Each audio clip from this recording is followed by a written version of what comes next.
우리 오늘은 하나님의 말씀을 마태복음 28장 18절에서 20절까지 같이 읽도록 하겠습니다. 마태복음 28장은 신약성경 52쪽쯤에 있습니다. 마태복음 28장 18절에서 20절 말씀입니다. 찾으셨으면 저와 함께 읽습니다. 예수께서 나와 말씀하여 이르시되 하늘과 땅의 모든 권세를 내게 주셨으니 그러므로 너희는 가서 모든 민족을 제자로 삼아 아버지와 아들과 성령의 이름으로 세례를 베풀고 내가 너희에게 분부한 모든 것을 가르쳐 지키게 하라. 볼지어다 내가 세상 끝날까지 너희와 항상 함께 있으리라 하시니라. 아멘. 우리 주보 안쪽에 하이델베르크 요리문답, 세례에 관한 요리문답 세 질문이 있습니다. 제가 질문하고 여러분이 답합니다.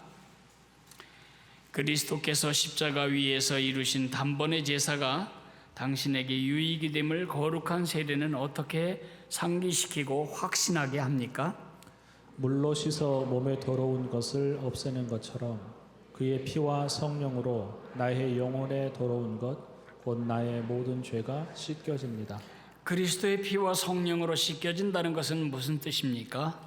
그리스도의 피로 말미암아 은혜로 우리가 하나님께 죄 사함 받았다는 것과 우리가 성령으로 새롭게 되고 그리스도의 지체로 거룩하게 되는 것을 의미합니다. 세례의 물로 씻는 것처럼 확실히 그리스도께서 자신의 피와 성령으로 우리를 씻으신다는 약속을 어디에서 하셨습니까? 세례를 제정하실 때 하셨습니다. 네. 예수님은 완전하신 하나님이십니다.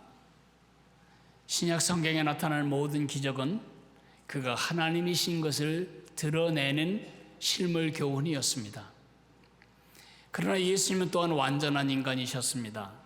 우리와 똑같이 출생하셨고 자라나셨고 고통을 당하셨고 유혹을 받으셨고 고단하셨고 그리고 기뻐하셨고 슬퍼하셨고 우리와 같은 삶을 살아가셨습니다.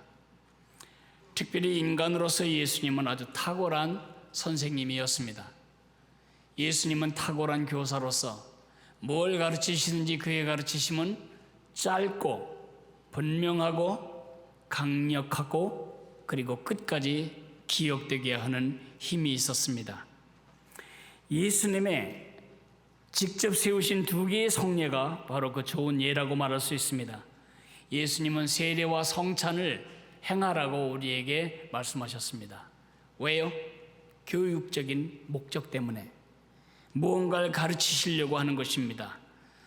하나님의 사람들이 늙어 죽을 때까지 절대로 잊지 않아야 할 가장 중요한 레슨을 기억하고 살 뿐만 아니라 그것을 다른 사람들에게 가르칠 수 있도록 주신 실물 교훈이 바로 세례와 성찬입니다.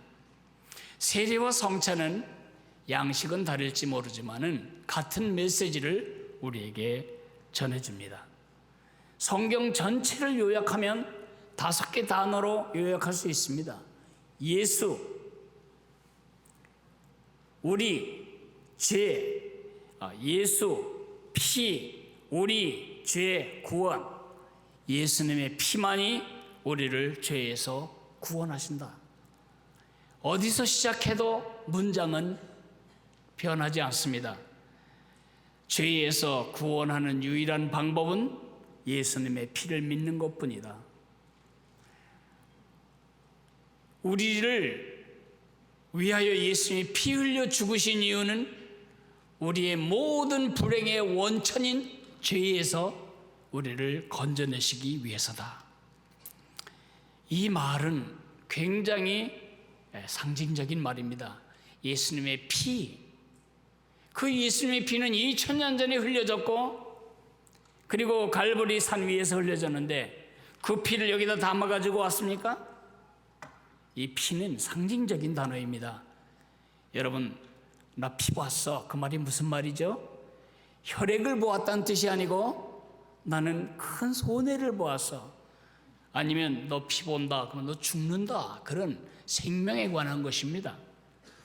이 관념적인 레슨, 그러나 우리 삶의 가장 중요한 레슨을 기억하고 인식하고 느끼고 그것을 살아갈 실물 교훈으로서 주님은 세례와 성찬을 제정하셨습니다. 이것을 기억하는 첫 번째 방법, 예수님의 피만이 우리를 모든 죄에서 구원하신다라고 하는 이 중요한 레슨을 기억할 뿐만 아니라 느낄 뿐만 아니라 다른 사람에게 선포하는 가장 좋은 방법은 예수님께서 제정하신 세례와 성찬에 직접적으로 참여하는 것입니다. 세례 자체는 구원의 능력이 없습니다. 세례를 받는 순간 우리가 죄가 씻겨지고 천국에 들어가게 되는 것은 절대로 아닙니다. 그렇다면 세례를 받을 물도 없었고 세례를 줄 예수님의 손도 없었던 예수님 옆에 죽은 강도는 어떻게 구원을 받았을까요? 세례도 안 받았는데, 그죠? 세례는 그 자체가 구원의 능력이 있거나 구원의 기능이 있지 않아요. 이것은 교육적인, 예수 그리스도의 피로 말미암는 구원을 기억하고 기념하고 되새기고 하는 실물 교육, 교육적 효과 때문에 주어진 것입니다. 그런데 왜 우리는 그 세례를 반드시 행해야 하고 또 예수 믿은 다음에 세례를 받아야 할까요? 어떤 유익 때문에 주님은 이렇게 하라고 하셨을까요? 저는 오늘 여러분에게 세례가 우리에게 미치는 강력한 교육 효과 3가지를 말씀드리려고 합니다. 여러분이 이제 얼마 후면 또 세례 받는 모습을 보시게 되고 여러분 중에 어떤 사람은 세례를 받으시게 될 겁니다. 세례 받는 당사자나 세례 받는 것을 눈뜨고 보고 있는 여러분 모두에게 세례가 반복될 때마다 과거형이 아닌 현재형으로 여러분과 저에게 말씀하시는 주님의 메시지를 기억해야 되는데 어떤 유익이 있는지를 3가지로 제가 정리를 해드리겠습니다. 세례는 우리가 위쪽을 향해 씻김받았다는 사실을 기억하게 해줍니다. 위쪽, 쉬운 말로 하나님과의 새로운 관계가 출발되었다는 사실을 우리에게 상기시켜 줍니다. 우리가 죽든지 우리가 아프든지 우리가 싸우든지 우리가 고통당하든지 여러분과 제가 경험하고 사는 모든 삶의 비참은 모두 죄로부터 발원합니다. 죄가 없던 에덴 동산에는 비참이 없었습니다. 죄가 들어온 후 우리 삶은 그 자체가 고통이고 그 자체가 비참입니다.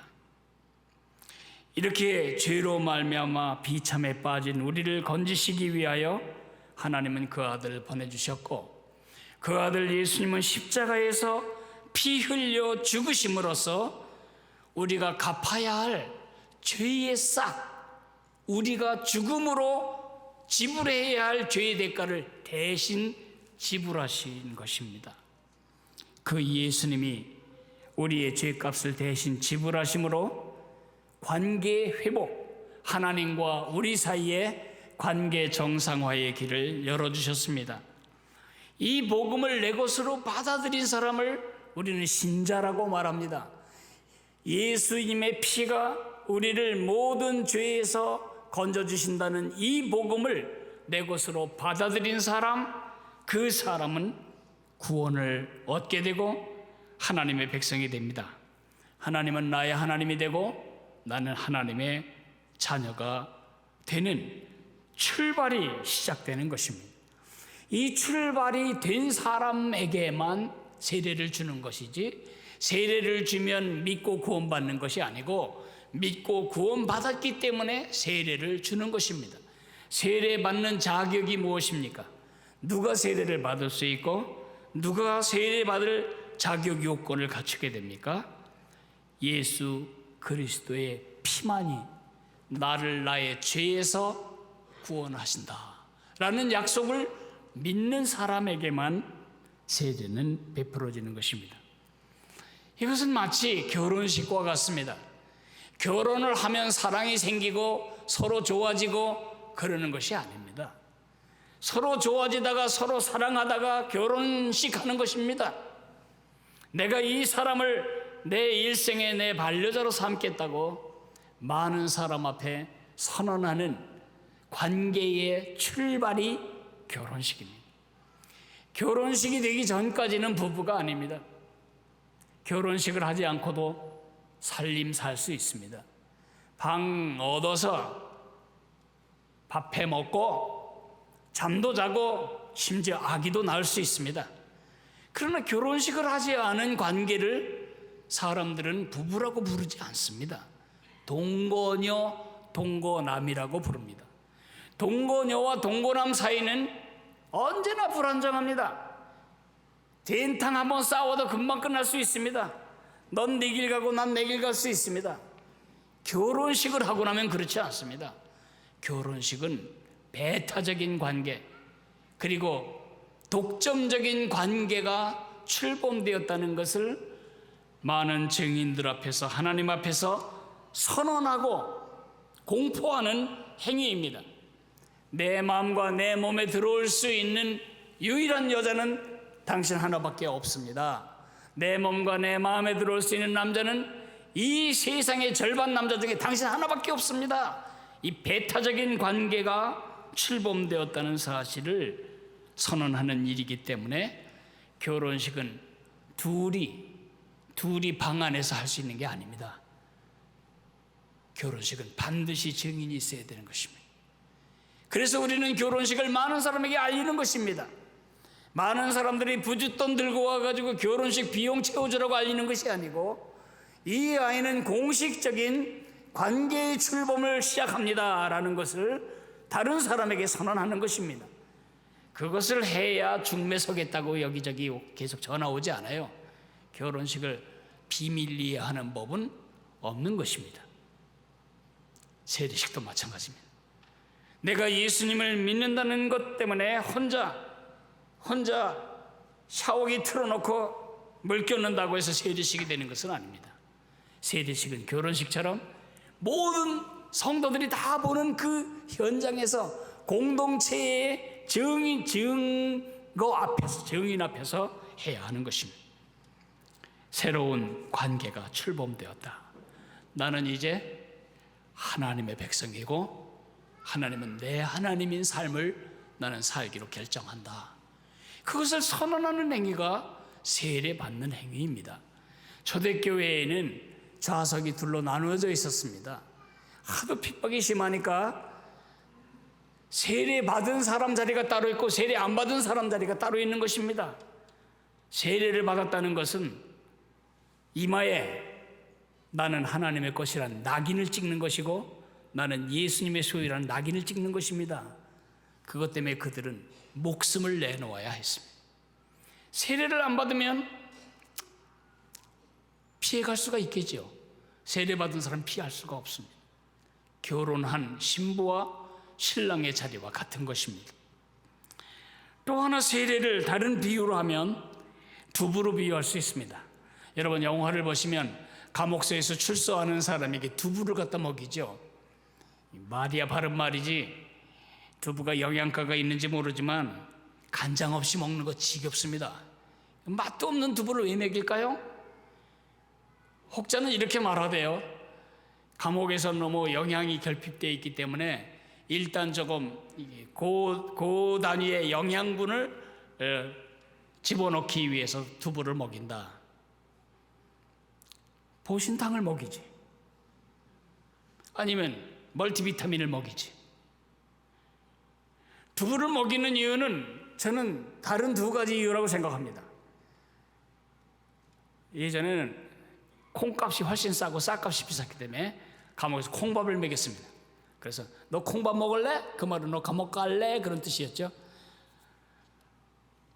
너는 이제 콩밥을 먹고 나왔지.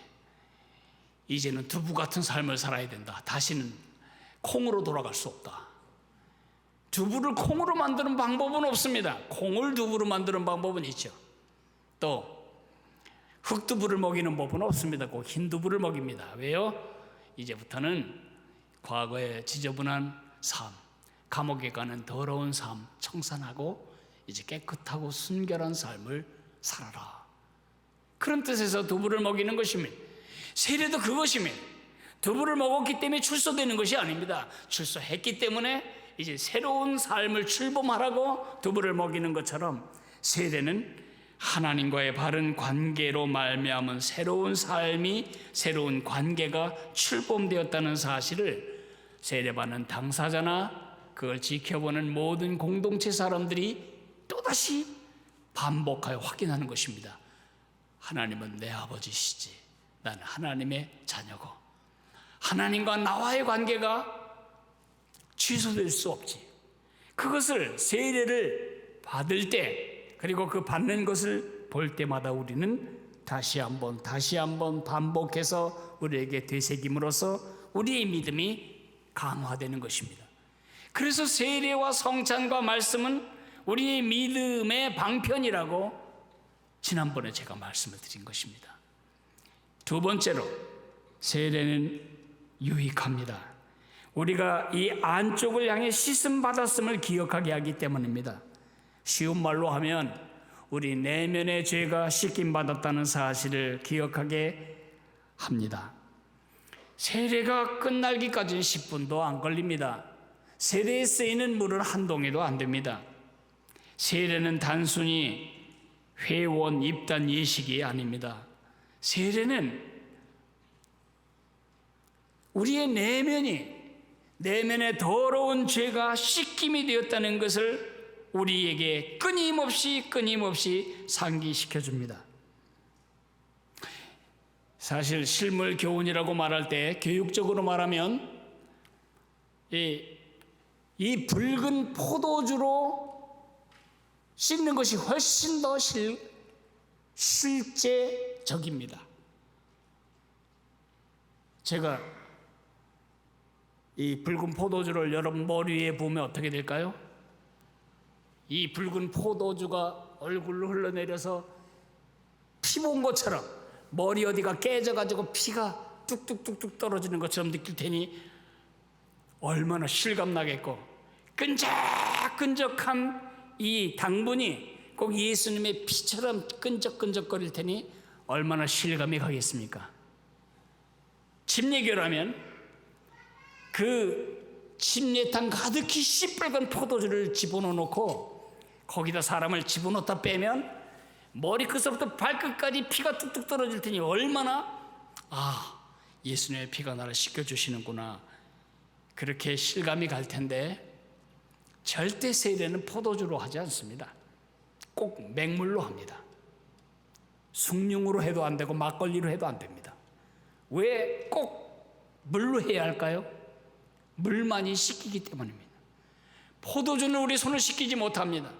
포도주가 여러분 머리에 보면 끈적끈적거려가지고 이거 큰 문제입니다. 언제나 씻는 것은 물로 씻는 것입니다. 물로. 콜라도 안 되고 커피도 안 되고, 씻는 것은 언제나 물로 씻는 것입니다. 세례의 초점은 뭐에 있냐 하면 씻김에 있습니다. 무엇을 상징하죠? 예수님의 피만이 우리 내면에 남들이 보지 못하는 이 깊은 죄성, 죄의 책임, 죄의 근성을 씻을 수 있는 세제가 된다는 것을 상징하는 것입니다. 150년 전쯤에 서양 남자들은, 1년에 서양 남자 여자들은 이 일생에 3번 목욕을 했다 하대요. 태어날 때 엄마가 한번 씻겨주고, 장가 시집 가기 전에 한번 자기가 씻고, 죽을 때 자녀들이 자기 몸 씻겨주고 3번 씻는데, 그 독한 때와 그 독한 냄새를 다 어떻게 감당하죠? 그래서 발달한 것이 분입니다. 그 꾀지지한 것에서 하얗게 칠을 하면은 깨끗해지는 듯 싶습니다. 그리고 향수를 드립다 뿌려대면 그 독한 악취가 중화가 되는 것입니다. 그래서 발생한 것이 분과 향수입니다.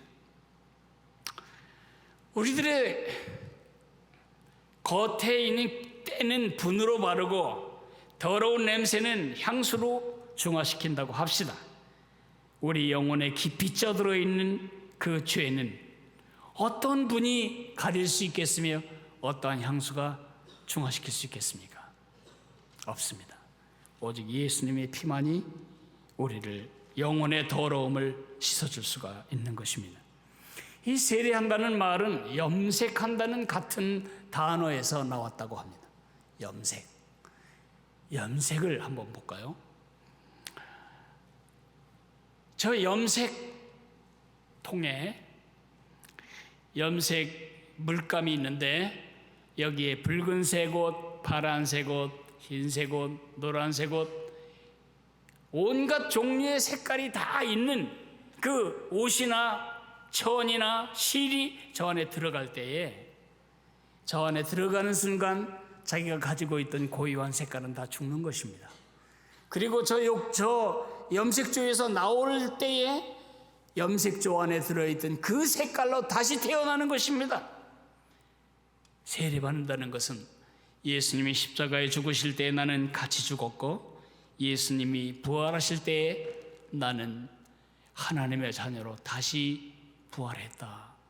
예수님의 십자가의 그 죽음, 부활이 나와 연합되는 의미로서 이렇게 이해를 하면 우리 죄가 어떻게 씻겨졌는지가 더 분명해질 것입니다.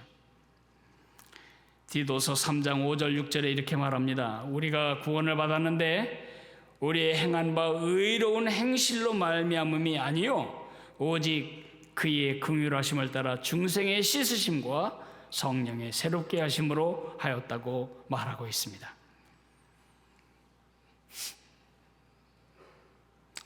하이타이 혹은 물비누 한 컵쯤 먹으면 여러분 속에 있는 죄가 다 씻어질까요?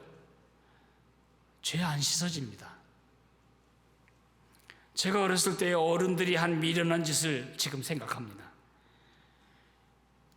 우리 어린 학생들은 학교에서 구충제를 주었습니다. 구충제를 안 먹으니까, 맛이 없고 안 먹으니까 선생님 보는 앞에서 반드시 삼켜야 되는데 많은 아이들은 삼킨 척하고 화장실에 가서 다 뱉어버렸습니다. 근데 어른들은 그나마도 구충제가 없으니까 제일 좋은 방법이라고 생각하면서 휘발유를 한 컵씩 마시는 것입니다. 휘발유를 다 마시는 것입니다. 성냥까지 그어대면 아주 완벽히 박살이 나겠지만 사람이 죽는 게 문제가 되겠죠. 구충이 그렇게 되겠습니까? 우리 죄가 어떻게 씻겨질 수 있습니까? 오직 예수 그리스도의 피만이 우리를 씻을 수 있습니다.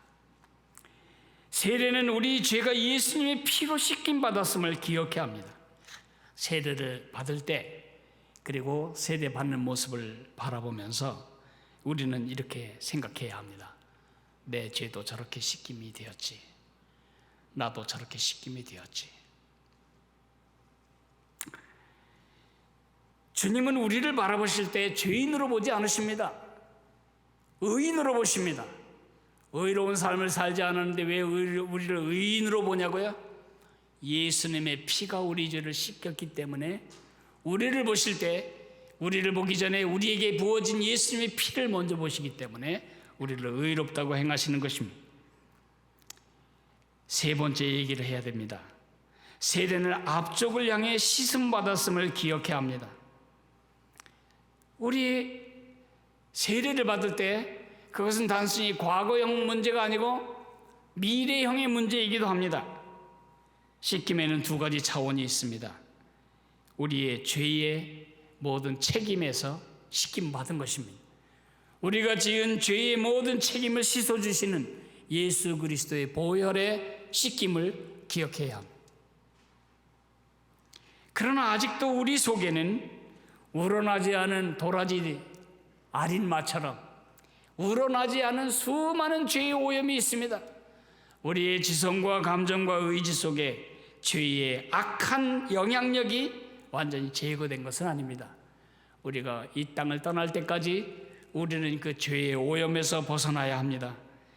죄의 유혹은 얼마나 크며 그 죄가 가까이 올 때에 내 속에서 반역질을 일으켜서 죄를 짓게 만드는 내 속의 육적인 근성, 죄성은 얼마나 강한지요. 그 내부의 육의 반역에서 우리를 정결케 할 수 있는 것은 오직 성령의 날마다 깨끗게 하시는 역사로 말미암아 가능합니다. 세례는 두 차원, 그리스도의 피는 우리를 죄의 책에서 자유케 했다면 이 성령님의 씻기심은 우리를 죄의 오염으로부터 정결케 하는 일을 하십니다.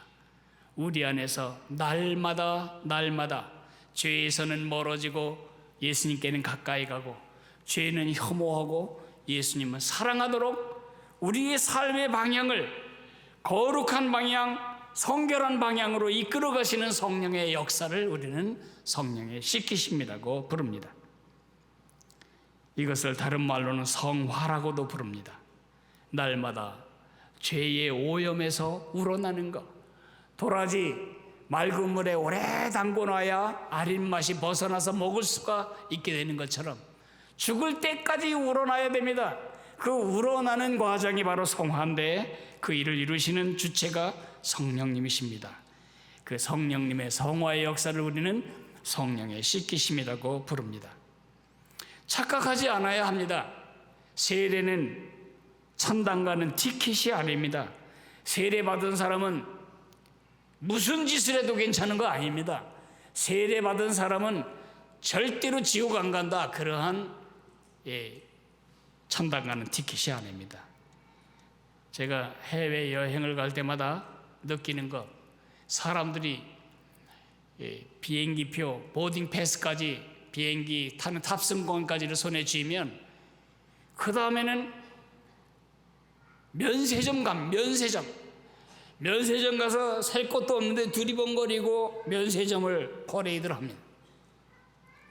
그런데 내가 지금 비행기를 타야 할 시간과 비행기를 타야 할 탑승구를 잊어버린 채 쇼핑에 집중하다 보면 비행기 떠납니다. 마치 이런 식으로 세례를 생각하는 사람이 있다는 거죠.